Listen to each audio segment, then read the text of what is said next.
rapidement la compo Sydney pour voir Ousmane Dembélé est laissé sur le banc, préservé. On rappelle qu'il était sorti et légèrement blessé la semaine passée. Oui, exactement. Il n'y a pas de surprise dans cette équipe. Si c'était la rentrée de Bradley Barcola, on a remarqué sera certainement couloir droit.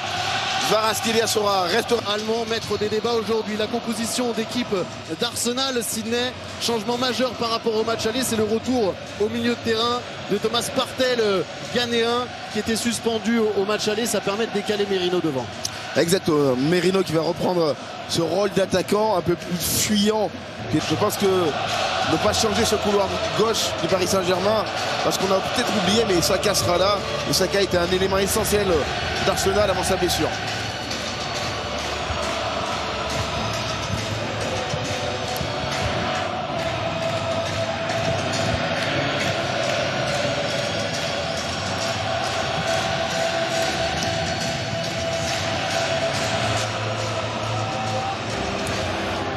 Se régale et bien sûr qu'on vous laisse profiter de l'ambiance assourdissante du Parc des Princes alors même que le match n'a pas débuté. La poignée de main entre Martin Odegaard et Marquinhos, les deux capitaines d'une rencontre qui sera dirigée par l'Allemand Félix Zweier, 44 ans.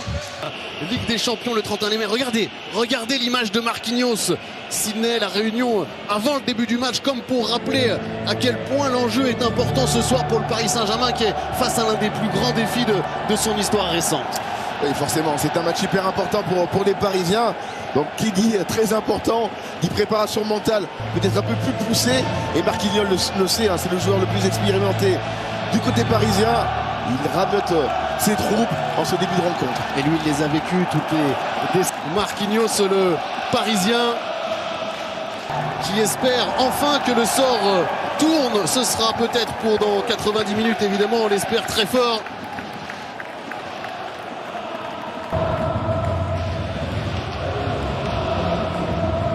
Coup d'envoi dans quelques...